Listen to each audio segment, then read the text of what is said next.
So we've just been discussing your question, does your nervous system affect your child? Hmm. And we were considering about how our nervous systems are constantly taking in and reacting to all the information from the world around us. Yeah. Um, you know, thinking of tone of voice, facial expressions that we react to from other people. Um, and we'd mentioned that young children are especially sensitive to that Hmm. because they're still learning, obviously, how to understand their own internal world and the external world at the same time.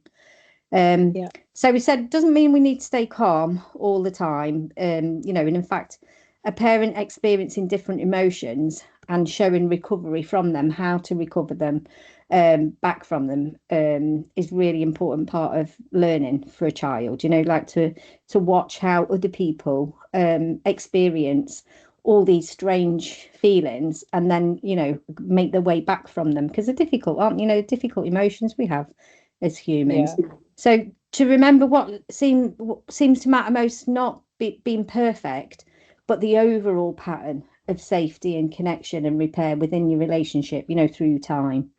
Hmm. Um, so bearing in mind um, that so kind of rather than wondering whether your nervous system affects your child, I Yeah. want now to kind of reflect on when you've already seen that happen. Um, so Mhm. if you can think of a time when your child was really upset, but you settled them, think back to a time when it worked. That they were upset and you showed them how to settle. Yes. Okay.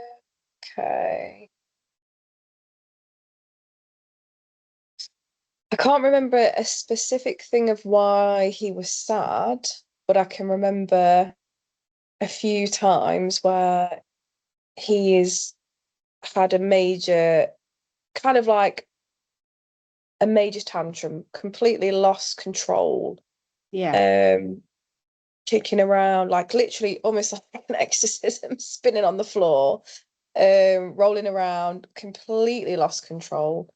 Um, And then afterwards, so I kind of just sat with him because before, when they first started taking on and kicking off and happening about a year ago, it was triggering me and I was getting angry at first because I've never expressed myself, I don't think, in that way before. yeah, So that's been a massive learning curve. So him working through a tantrum, now I've realized he's lost control. Like yeah, even talking to him, it doesn't get through no matter what I say. So I try to just sit with him now.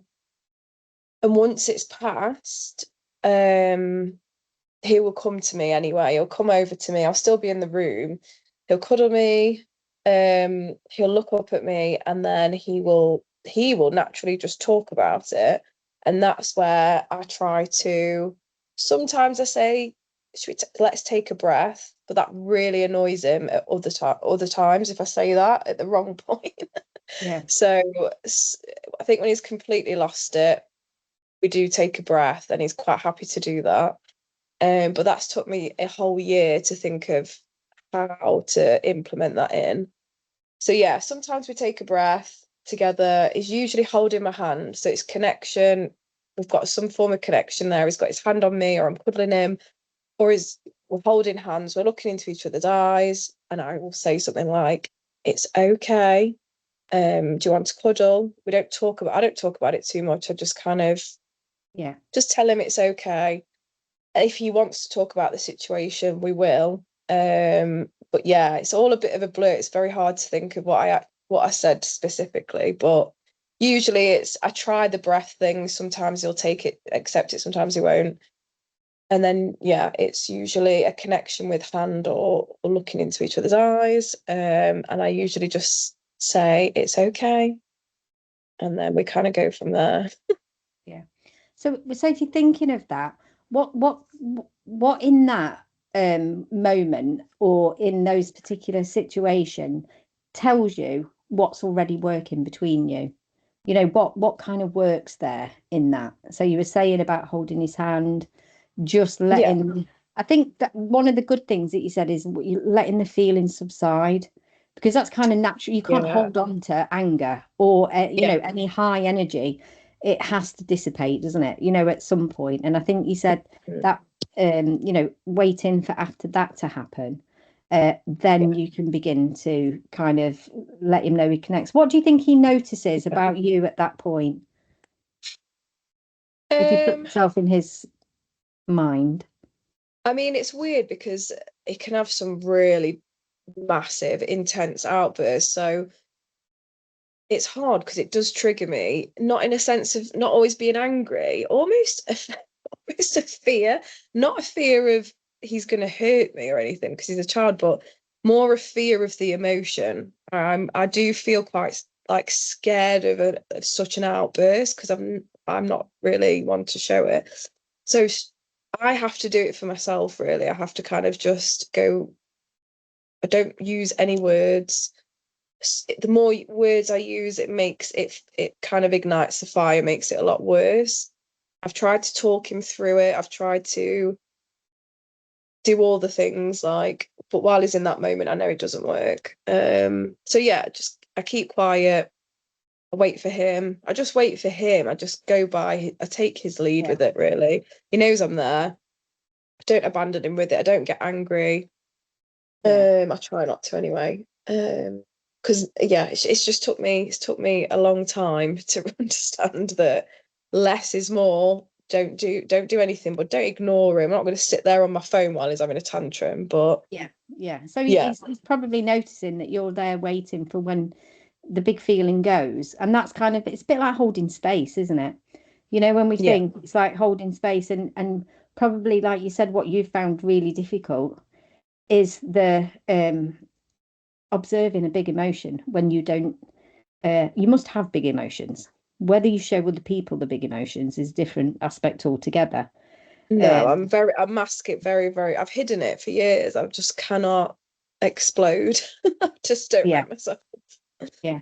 But you might have, you know, you might have had that modelled to you, or it might just Mm, be a part of, you know, that's a private thing, you know, and you've come to yeah. that through the time. But because you're trying to kind of hold space for a small child that has shows Mm, differently to you, it's possibly if you know, if you could think of it from a curious perspective point of view, yeah.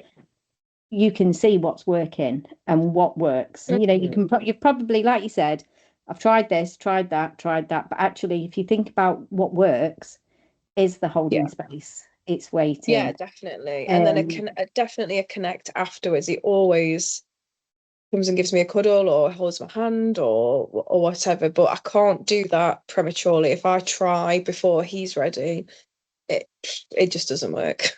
yeah, yeah. So it's that. So what do you think in those moments? What does it tell you about what works in that in your Mm. relationship between you and your child?